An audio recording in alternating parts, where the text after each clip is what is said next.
Assalamualaikum warahmatullahi wabarakatuh. Halo teman-teman, kembali lagi di channel Nur Qaida. Nah, di video kali ini aku mau bikin kolak pisang kolang-kaling ya teman-teman. Ini cara bikinnya gampang banget dan bahannya juga sederhana. Bagi kalian yang ingin tahu gimana cara aku bikinnya dan apa aja bahan yang aku gunakan, ikutin terus videonya ya. Dan ini bahan-bahannya sudah aku siapkan. Ada kolang-kaling, aku pakai secukupnya saja. Dan 3 buah ubi jalar yang sudah aku potong kecil-kecil. Dan 1 bungkus santan kara, 2 lembar daun pandan, setengah gula merah ukuran kecil. 4 buah pisang kepo yang sudah aku potongkan dan 4 sendok makan gula pasir.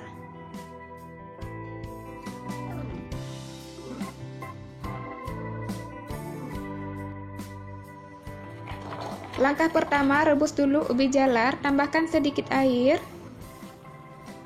dan setengah sendok teh garam.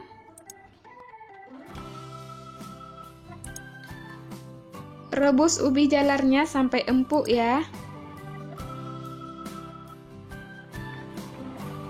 Nah, jika ubi jalarnya sudah empuk, kemudian masukkan kolang-kaling.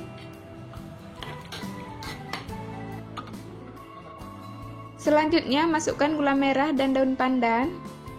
Dan masukkan juga 1 bungkus santan kara.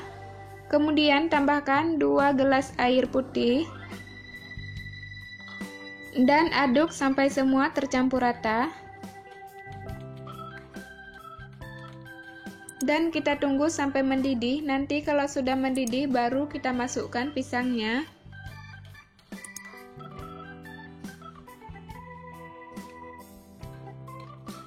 Nah, jika kuahnya sudah mendidih, lalu masukkan pisangnya.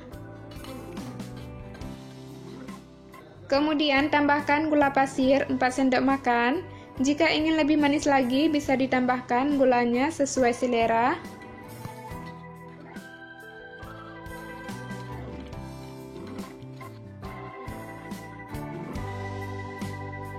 Nah, ini dia hasilnya teman-teman. Gimana cara buatnya? Gampang banget kan? Kalian harus coba ya. Dan seperti biasa teman-teman, jika kalian suka dengan videonya, silahkan like, comment, subscribe, dan aktifkan juga loncengnya untuk mengetahui video selanjutnya. Cukup sekian videonya pada hari ini, semoga bermanfaat ya. Sampai jumpa di video selanjutnya. Saya akhiri, wassalamualaikum warahmatullahi wabarakatuh.